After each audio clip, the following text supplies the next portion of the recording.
Hi, I'm Dianne Peterson. I'm the former president of Black Hawk Button Club. Hello, and I'm Dianne Hankins, the current president of Black Hawk Button Club. Thank you for this opportunity to share our excitement of one of our hobbies, button collecting. I have found through belonging to Black Hawk Button Club that I have learned more about history and have become to enjoy the art and design of buttons. How old are buttons? Some historians and archaeologists believe they may date way back to 1000 BC. The earliest objects shaped like buttons have been found in Egypt, Greece, Persia, England, and Denmark. Early garments were usually loose and flowing, like our robes, and were fastened with either thorns or belts made of sinew. Later, pins were used to fasten the clothing. The early use of buttons was strictly decorative or ornamental. In the 13th and 14th centuries, buttons were made of gold by jewelers and craftsmen for kings and the rich.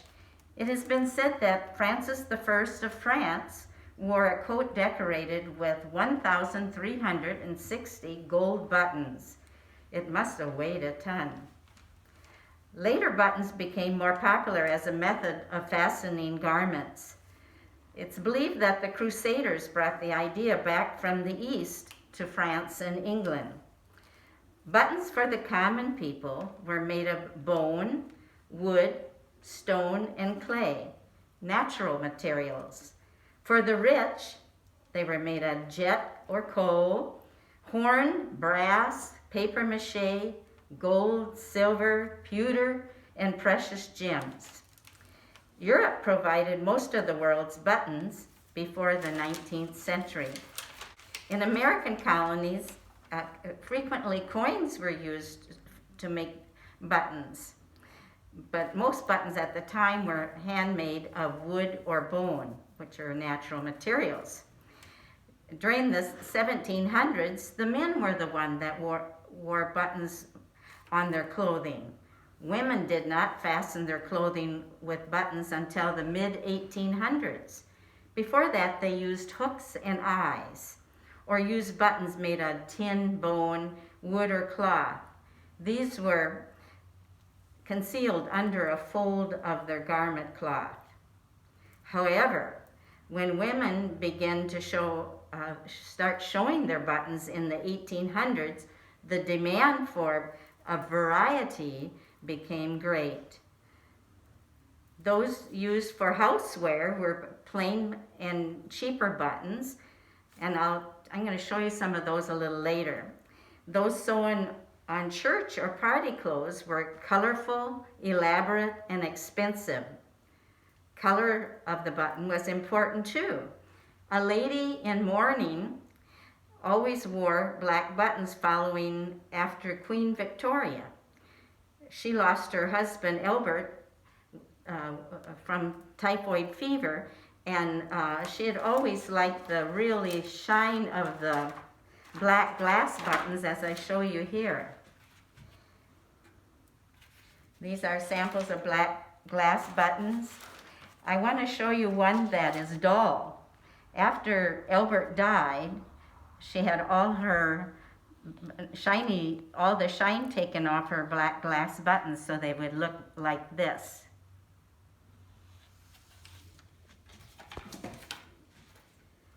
Black glass buttons were very popular. Millions of black glass buttons were made between 1870 and 1914. They were imported from Bohemia, Austria, and Germany until about 1860.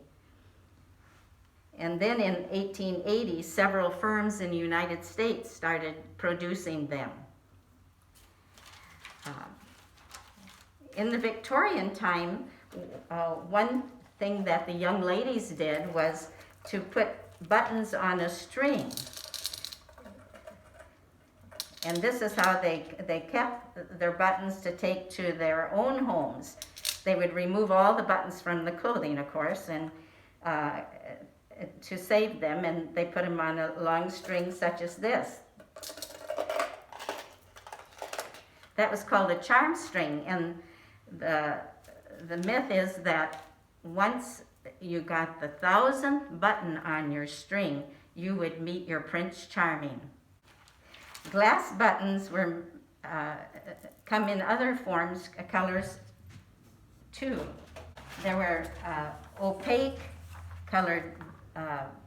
glass, which is shown here.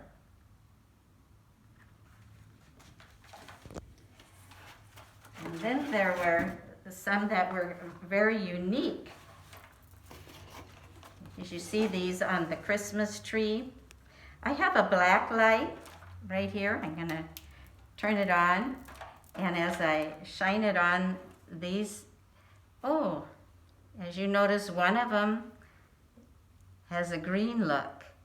There's another. This was called uranium glass. It's kind of like the Vaseline glass that you find things in antique stores made with Vaseline glass.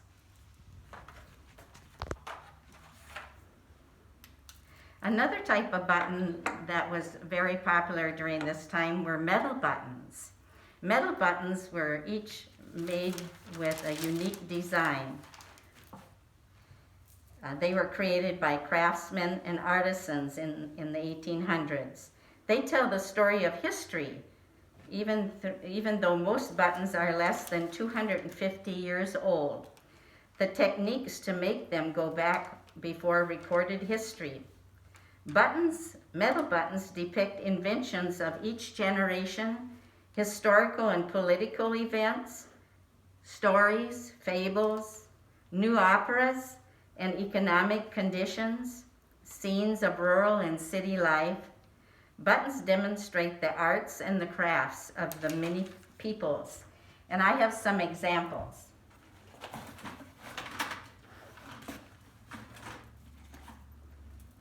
You see on here, these are pictorial metal buttons made with more than one piece, a lot of them. Some were very large, like these, and some were small, medium-sized.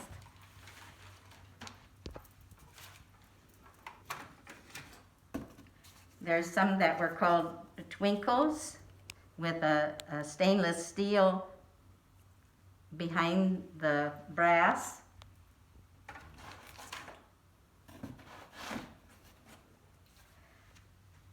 Some were tinted with different colors, each a little art piece. In the 1890s and in the Victorian era, larger buttons became popular. There were gas lights now, and they on the dance floor they like to have a jewel to pick up the light from their the sparkle from their buttons.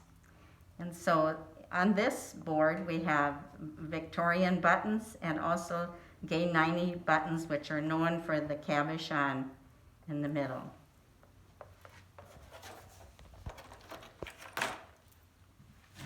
I said I'd go back to what the women wore on their house dresses.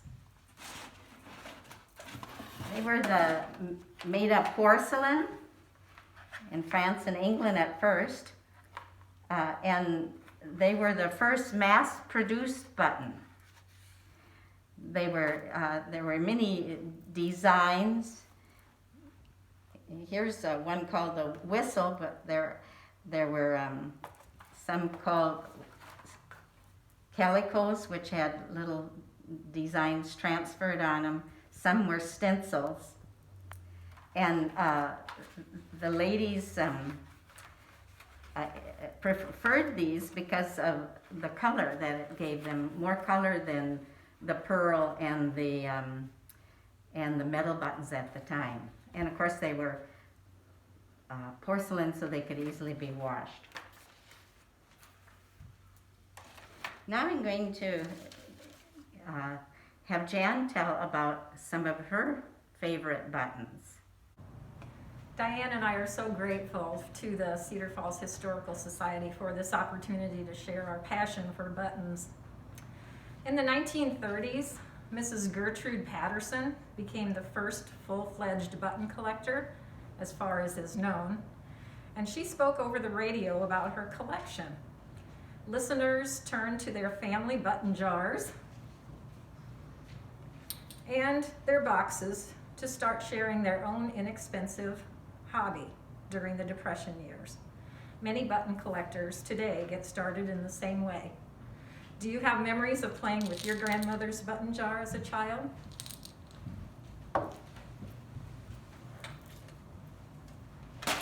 I have a box of buttons that I let my grandchildren play with, and they will spend hours just sorting through and counting and coding by colors. It's a lot of fun for them.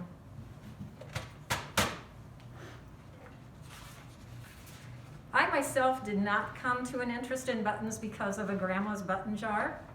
Neither my grandmother nor my mother had one that I knew of, but my connections came through family in other ways.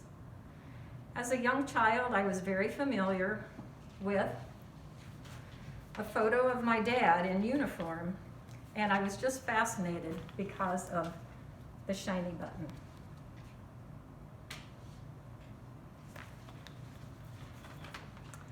I grew up in Burlington along the Mississippi River, and I had a great aunt who worked in the button factory as a sorter.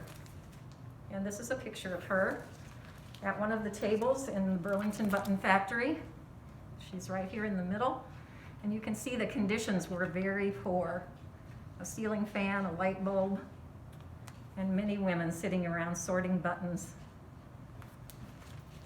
Her job was to pull out the ones that were the defects and throw them off in a bucket to be pitched. I also married into buttons. My husband was from Muscatine, and his aunt was one of the women who sewed buttons for a living. And here's a picture of Aunt Edith and her husband. And she would sew buttons on cards like this. If you sewed 144, which is a gross, you would get paid a penny and a half.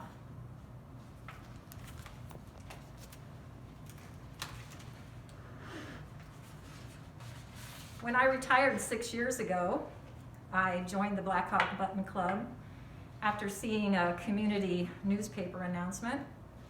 And in addition to learning about buttons, I've developed an interest in crafts using buttons. Some of our members make jewelry. I'm wearing a necklace today that's made out of shell buttons. And earrings to match. Some of our members make necklaces using belt buckles and buttons. This is another example. This is a shell buckle. And some make pins by layering different buttons together. Other members like to make floral arrangements, and this is an example of one of the crafts we did.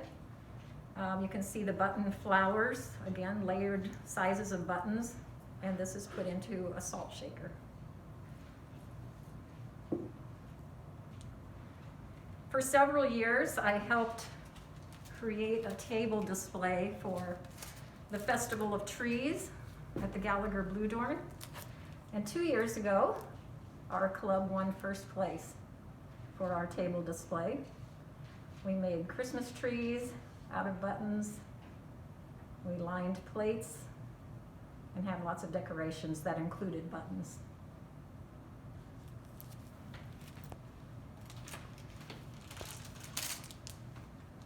Another thing I like to do is to search out buttons when I travel. And a couple of years ago, we went to Israel, to the Holy Land. And one of the marketplaces in the old town, Jerusalem, had a little store that carried buttons. And so I purchased a few of them, as you can see on this board. Another one of our members was on the trip as well. And so I have a picture of her with me.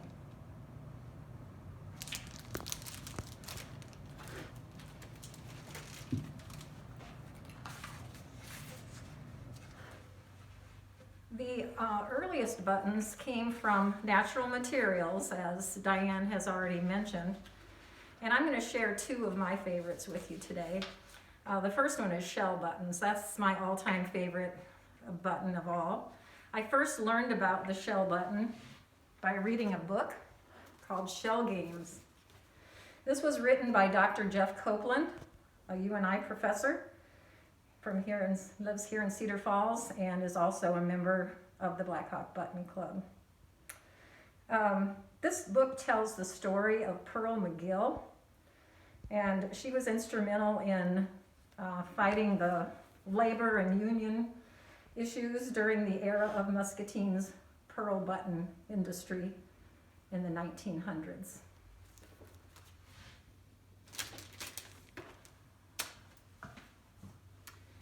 Another way that I learned about buttons was to visit the Muscatine National Pearl Button Museum.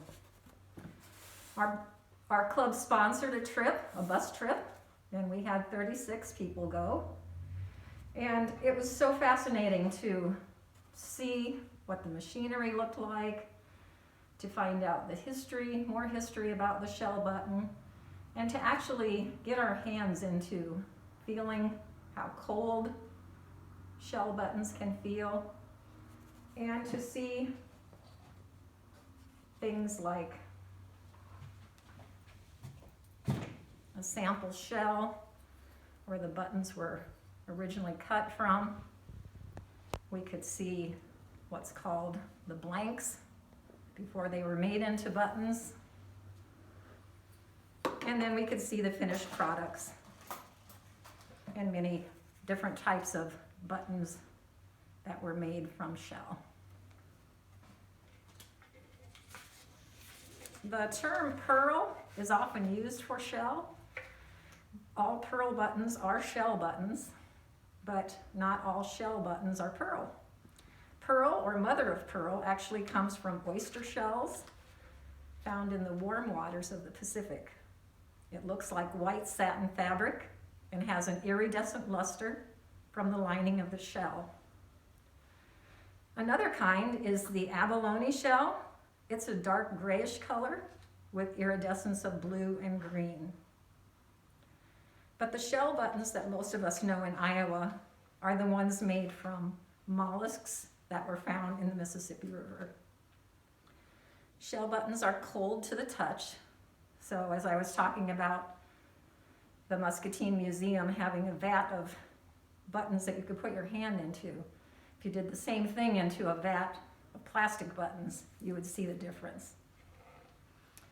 Shell buttons were designed in many shapes and sizes, and I'm going to show you a few examples today. The first display that I made of my shell button collection, I put into a framed display in the shape of a shell. My favorite button on this display is right here. I got that early on from my mother-in-law's button jar. It has a shell button backing, but it has a metal overlay. And if you look very closely, it's Don Quixote on his horse. So that's a favorite button of mine. But you can see all the different styles of buttons that can be made from shell. When we were talking about the abalone, the dark shell, that's what these are. There's smoky gray, of course the pearl white. Some are shiny, some are dull. And some of them look like this particular one, which was one of the rejects. In Muscatine, the rejects were often gathered in large vats, and people could pick them up and bring them back to their home to pave their driveways. And so my mother-in-law and father-in-law, who lived north of Muscatine, you could go out in their yard and start digging through the dirt and actually find some of these seconds that were thrown away. So these are some that I found.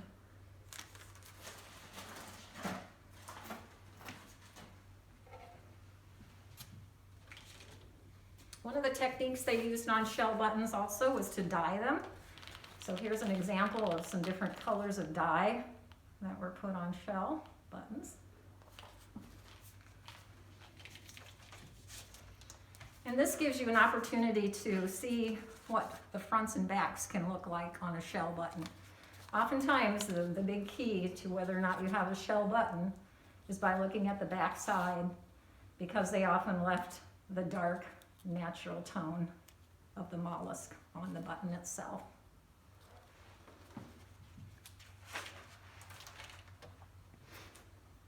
One of our members passed away a couple years ago, and her family knew that I liked the shell buttons, and they gave me one of Wilma's collection boards. So there's some more examples of shell buttons. And this is a beautiful display of the darker shells and some of the carving and cutouts that can be done. The second type of button that I'm going to talk about today is wood. As Dianne had mentioned, the buttons of choice for the wealthy people were more in the metals, silvers, golds, and precious gems. And the lower class used wood in addition to bone and tin and leather. Wood molds were often used, covered with braided fabric or needlework. And this type of a wood button was called a passementerie. This is a giant example of what one might have looked like with a wood base and crocheting on top.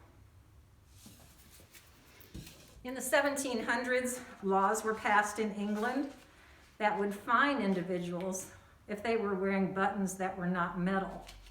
And so those who had wood buttons would often paint them to look like metal. Close-grained woods are the best for buttons because they don't split or flake. If you use something like pine, this is an example of what happens when it dries out. It can crack. So the hardwoods are best.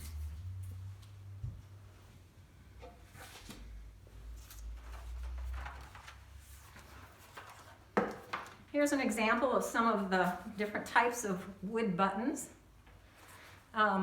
You can see some of them are laminated, some of them are what's called marquetry, where they add different layers of wood together. Some are carved, some are pressed, some have metal included with them. So this is a great combination board. And again, here's a few more. Some are painted, some are turned on a machine, some are long button coats, and some are just plain. So for example, many of the buttons that were just made out of a tree limb would have a natural look. Each one would be different. Some people may remember playing button games as a child. Wood buttons are great for that. You can put one on a string, twirl it around, and spend hours just going back and forth with a wooden button. Great for children. Dianne will now talk about a few more types of buttons. I'm going to talk about the introduction of plastics or polymers to the button industry. First was celluloid buttons. The celluloid button was the first of the synthetic plastics that was discovered by a British chemist in the 1850s. In the 1870s, an American developed celluloid using camphor and nitrocellulose. By the end of the century, cellulose was used for countless household items. You might remember the little plastic radios that were back then, if you're old enough. It's flammable, and so it's no longer used to make buttons or other things. It was replaced, of course, by sturdy plastics. I have some example of the celluloid buttons. There were many of them produced, and some of them were quite elaborate. This one, you can tell they're kind of earthy colors, and sometimes combinations of things. Some artists during that time made real elaborate fruit baskets and all kinds of different buttons in celluloid. Here's a belt buckles and slide that are made with celluloid. One thing I must tell you about celluloid buttons in your button box, they need air to breathe, otherwise they decompose into gases and powder. And in the process of doing that, they can ruin some of your beautiful metal buttons. So the best thing to do, if you open up your lid of your button box and it smells a little bit like camphor, note there's some celluloid buttons in there, and you must leave the lid off so that they can breathe. One of the next plastics that was made after the celluloid is Bakelite buttons. Bakelite buttons were a synthetic plastic, and it was invented by a man named Bakelin in 1909. Modern plastics are remarkable substances. They are washable, fade-proof, crack-proof, heat-proof, and Bakelite is now popular collectible among button collectors, known for its beautiful, strong colors. And you can see here, and then I have some animals and musical instruments and things in here that are made out of Bakelite. Some of the plastics that made in late 1930s and into the 40s were some of the first realistic buttons. That's what we call them now. But they at that time were called goofies, because instead of being round or round with a picture, they were actually shaped like the item they were representing. And they came in sets, but notice they're all the same color, no matter whether they're a bear or a whoop, they're all red. Or they were made other colors too, but they're all just one color for the whole set. So our member Sherilyn Albright has quite a number of these sets. Now we know that we don't use a lot of buttons on our clothing. Years ago, men wore rivets on their work clothes. They were called overall buttons, but now they're called rivets, and they're come in all different kinds of designs. And here I have some beautiful rivets taken off of modern women's and children's clothing. They, of course, still are on men's jeans. We have a garment here with Winnie the Pooh and a Winnie the Pooh design button.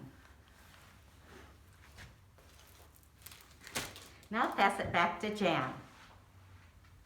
There are button clubs all over the world.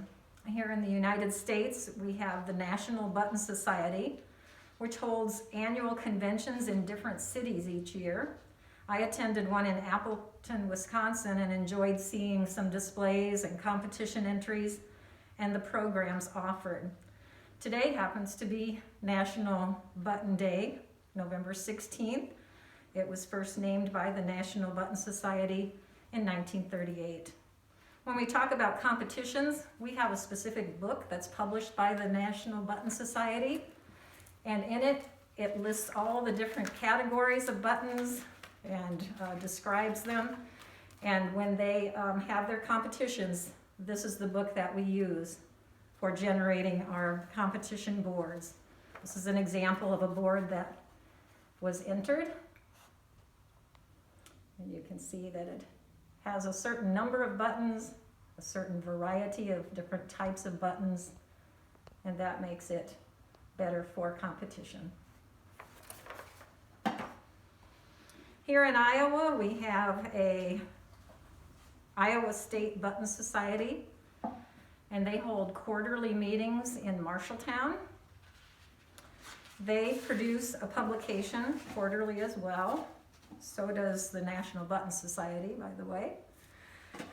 The publications for the Iowa State Button Society will list events that different clubs have held throughout the state and offer recipes and just a variety of information about different types of buttons. We also enjoy some craft days here in our own hometown. So our local club, Blackhawk Button Club, has about 50 members currently. And in a normal year, we meet monthly on the last Wednesday at St. Paul's United Methodist Church in Waterloo. It's over by Allen Hospital. Our goal is to educate and share the art history and beauty and the preservation of buttons. In addition to our craft days, we also have displays at the local libraries. So you may have seen a cupboard full of buttons at the Cedar Falls Public Library as well as Waterloo. All of this was prior to COVID-19, but just know that we will be back, ready to share our love of buttons, and we invite you to join us.